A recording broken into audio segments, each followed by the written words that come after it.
Hi everyone, welcome to Said with Love and welcome to the Barnstar Sampler So Long. We've been preparing for this for a little while now. Finally, we can start.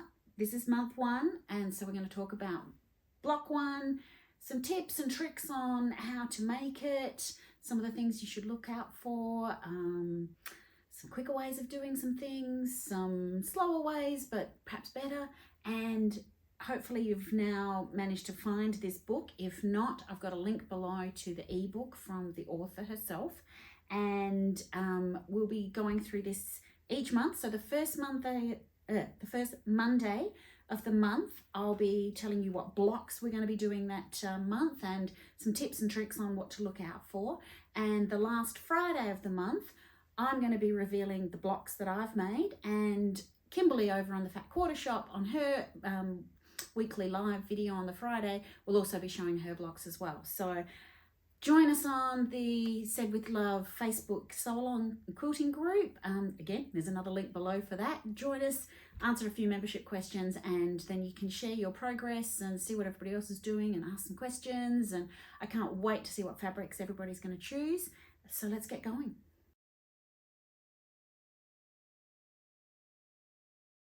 So for block one of the Barnstar Sampler, which is called a diamond star, there's a square in a square in a square block in the middle. So I've chosen this fussy cutting print from Moon Garden by Chula Pink. I think that's very sweet. And the first lot of triangles is going to be my background, or this grey from Devon Stone. And I had thought, oh look, I'll just do this Chula print for the second round of my square in a square. And I thought, oh, I can do better, and I really would love to pick something that's got a bit of that green in there. So I decided that this print was lovely, and it's got these lovely greens and all of the other colours that I'm going with this quilt. And the pattern says to cut a square and then cut it in half diagonally so that you get 2 triangles. Do that twice to get your 4 triangles for the outside. But I want a fussy cut because I want this in each of the corners of the triangles. So I found out how wide or how big the square is, and I've just sort of put a piece of fabric from point to point on the size of the square that we were going to cut in half, and I'm just going to fussy cut these so that I can have that gorgeous green leafy motif on each of the 4 corners of my square in a square. Now, this is the first block, so I'm, spending a bit of extra time. I'm sure by block, 20, I might not be quite so much into the fussy cutting, but I just think that's going to look gorgeous with that little pop of green. So here's the first triangle cut out, and I think that's going to look good. So I better get on with it. Oh, yes, I think that's going to look lovely as my center of this block. Let's go and choose all the rest of the fabrics. So these are the fabrics I've chosen for my first of the first blocks. I'm going to do 2 different ones. The pattern does say to do 2 exactly the same, but I'm going to be a little bit different. And I've also tweaked things up a bit. That purple fabric from Chula I'm going to use in 2 places. In the pattern it uses 2 different fabrics, but I just thought these are gonna look quite interesting. Can't wait to get this one made up and have my first block finished. So block 1 is cut out. I have tweaked things a little bit. I'm going to use the 8 at a time half square triangle method. So my A and B pieces are different size than the pattern, and I swapped that out for a different fabric. And whilst I was at it, this is my background, this sort of lovely sort of mottled grey, light grey. So I actually cut out double the amount of the grey because there are 2 blocks that we need to do for this first month. So I've already cut the backgrounds out for my second block even before I've decided what fabrics I'm going to do. And I must say, cutting with a broken arm, not much fun, but I got my stripology ruler out and that helped my accuracy so much better. So that's good. So now just some time for some sewing and we'll get back to that and show you what it looks like soon.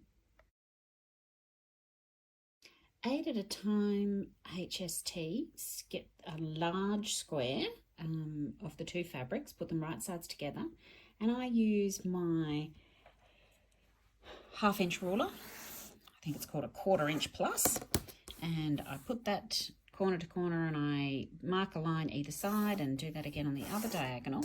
So we're going to sew on those lines, and then when that's got those seams, you're going to cut middle that way, middle that way, and then in the middle of the diagonals as well to get your 8 pieces. So I'm going to go do that and come back.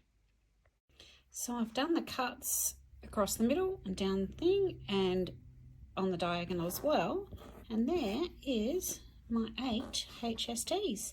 So now I just need to trim them to the correct size. So I have one side corner unit finished, but gosh, there are a lot of HSTs and a lot of seams in here, so I'm taking it nice and slowly because my accuracy with my broken wrist is not as good as it usually is. So I'm taking it nice and slow, and I will be trimming my blocks, these corner blocks, before I put the big block together, just so that I can make sure that I'm keeping things nice and neat and tidy, and I'll have a block at the end that hopefully isn't too far off the finished size. So when I'm doing this type of seam where I'm supposed to get this point right in the corner, it's a bit hard to do with one hand, sorry, and we're going to be sewing across this diagonal, which is all well and good, but you can't see where the corner is. So sometimes I will use the diagonal seam tape on my machine, or other times I will just move that piece down a little bit so that I can see where that corner is going to meet, or that this bit of the grey is going to match the back bit. And I'll do the diagonal line with my handy little ruler. I'll line up that very corner and that spot where it's going to meet this bottom corner here, mark the line, and then I'll just sew on the line. It's so much easier sometimes to just spend those few extra moments to do that than having to faff around on your sewing machine, and it is always then exactly clear where you got to sew, and your sewing line is usually much straighter. So I find that easier. So once I've marked the line, I scoot it across into its correct spot. I start at this point because you can see that point on your sewing machine, follow the line across to the other corner, and then you'll be able to trim off the corner edge and fold it back, and you'll get one of these elongated flying geese. I'm just about to start getting the side units sewn together. So these 4 elongated flying geese I have all created, and then of course we have some points that we want to be matching. So that point there with that seam, obviously these 2 points, and that point with that seam. So pinning is your friend. I like to have the point uppermost so I can make sure that I'm going to hit that when I'm sewing, put a pin in it and match it to that side seam or that diagonal seam on the other piece of fabric. And so when I go to the sewing machine, I'm going to do my 1/4 inch, and I'm going to hit or just that side, just the seam side of the point, so that it doesn't get cut off, and we'll finish the rest, press that. There are some pressing instructions in the pattern that look like they're going to be good, and then hopefully I can get all of my side units put together.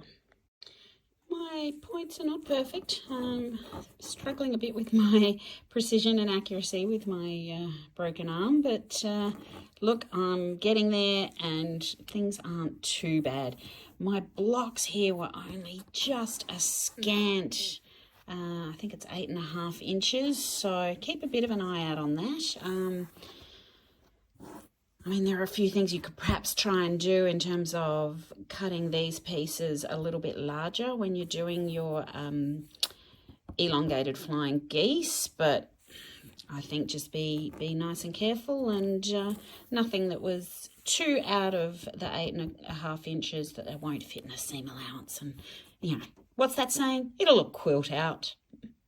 So doing the large flip corners for this centre edge block, I've used my 1/4 inch plus ruler to mark the centre diagonal line plus then 1/2 inch away, and I've sewn both of those so that I can then cut in the middle and I get a bonus quite large half square triangle that I can use maybe later in this sew along, or maybe I'll put it in the backing, or I'll use it in another project. I just don't like wasting that much fabric. And then once I press that down, that's going to be nicely in that corner, and that gorgeous, gorgeous little hedgehog, so cute. And then you do one on the other side as well. But I just thought I'd show you great use for your 1/2 inch plus ruler, and a plus, of course, the air erasable sew line pen.